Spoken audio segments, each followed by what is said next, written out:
Excerpt from local newspaper. Ominous unknown killer still at large. After weeks of unexplained murders, the ominous killer is still on the rise. After little evidence has been found, a young boy states that he survived one of the killer's attacks and bravely tells his story. I had a bad dream, and I woke up in the middle of the night, says the boy. I saw that for some reason the window was open, even though I remember it being closed before I went to bed. I got up and shut it once more. Afterwards, I simply crawled under my covers and tried to get back to sleep. That's when I had a strange feeling, like somebody was watching me. I looked up and nearly jumped out of my bed. There in the little ray of light illuminating from between my curtains were a pair of two eyes. These weren't regular eyes. They were dark, ominous eyes. They were bordered in black and just plain out terrified me. That's when I saw his mouth, a long, horrendous smile that made every hair in my body stand up. The figure stood there, watching me. Finally, after what seemed like forever, he said it. A simple phrase, but he said it in a way only a madman could speak. He said, "Go to sleep." I let out a scream.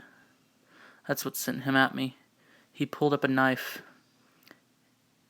aiming at my heart. He jumped on top of my bed. I fought him back. I kicked, I punched, I rolled around, trying to knock him off me. That's when my dad bursted in. The man threw the knife, and went in my dad's shoulders. The man probably would have finished him off if one of the neighbors hadn't alerted the police. They drove into the parking lot and ran towards the door. The man turned and ran down the hallway. I heard a smash like glass breaking. As I came out of my room, I saw the window that was pointing towards the back of my house was broken. I looked out to see him vanish in the distance. I can tell you one thing. I will never forget that face. Those cold, evil eyes and psychotic smile. They will never leave my head. Police are still on the look for this man. If you see anyone that fits the description in this story, please contact your local police department.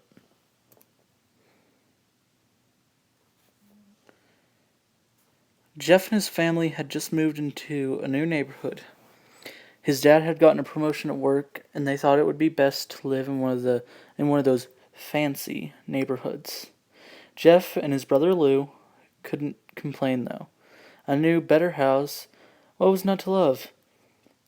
As they were getting unpacked, one of their neighbors came by. "Hello," she said. "I'm Barbara. I live across the street from you." "Well, I just wanted to introduce myself, to introduce my son." She turns around and calls her son over. "Billy, these are our new neighbors." Billy said hi and ran back to play in his yard. "Well," said Jeff's mom, "I'm Margaret, and this is my husband Peter, and my two sons, Jeff and Lou." They each introduced themselves, and then Barbara invited them to her son's birthday. Jeff and his brother were about to object when their mother said that they would love to. Then Jeff and his family are done packing. When Jeff and his family are done packing, Jeff went up to his mom. "Mom, why would you invite us to some kid's party? If you haven't noticed, I'm not some dumb kid." "Jeff," said his mother, "we just moved here. We should show that we want to spend time with our neighbors. Now we're going to that party, and that's final." Jeff started to talk, but stopped himself, knowing that he couldn't do anything. Whenever his mom said something, it was final. He walked up to his room and plopped down on his bed. He sat there looking at the ceiling when suddenly he got a weird feeling. Not so much a pain, but a weird feeling. He dismissed it as just some random feeling. He heard his mother call him down to get his stuff and walked down to get it. The next day, Jeff walked downstairs to get breakfast and get ready for school. As he sat there, eating his breakfast, he once again got that feeling. This time it was stronger. It gave him a slight tugging pain, but he once again dismissed it, and he and Lou finished breakfast. They walked down to the bus stop. They sat there waiting for the bus, and then all of a sudden, some kid on a skateboard jumped over them, only inches above their laps. They both jumped back in surprise. "Hey, what the hell?" The kid landed and turned back to them. He kicked his skateboard up and caught it with his hands. The kid seems to be about 12, 1 year younger than Jeff. He wears an Aeropostale shirt and ripped blue jeans. Well, well, well, it looks like we got some new meat. Suddenly, two other kids appeared. One was super skinny, and the other one was huge. "Well, since you're new here, I'll introduce ourselves. Over there is Keith." Jeff and Lou looked over the skinny kid. He had a dopey face, the kind you would expect a sidekick to have. "And he's Troy." He looked over at the fat kid. Talk about a tub of lard. "This kid looks like he hasn't exercised since he was crawling." "And I," said the first kid, "am Randy. Now for all the kids in this neighborhood, there's a small price for bus fare, if you catch my drift." Lou stood up, ready to punch the lights out of the kid's eyes, when one of his friends pulled out a knife on him.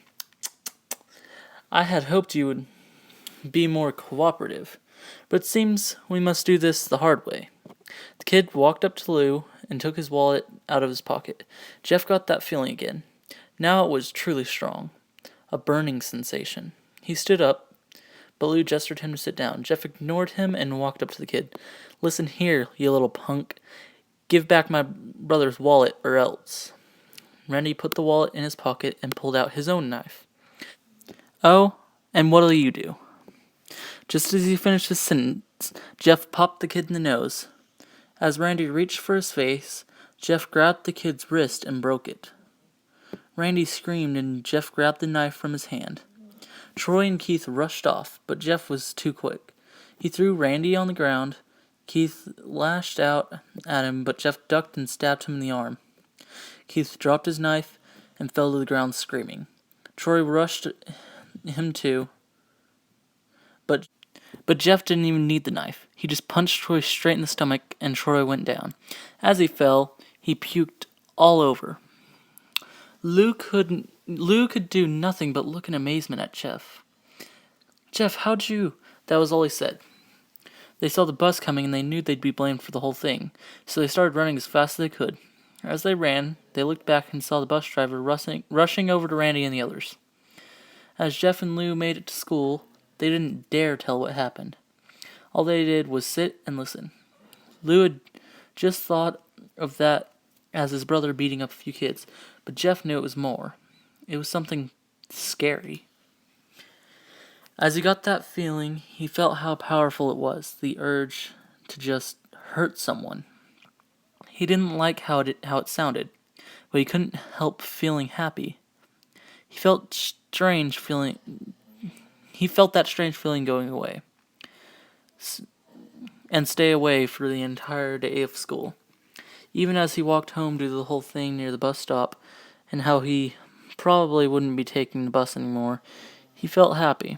When he got home, his parents asked him how his day was, and he said, in a somewhat ominous voice, "It was a wonderful day." Next morning, he heard a knock at his front door. He walked down to find two police officers at the door, his mother looking back at him with an angry look.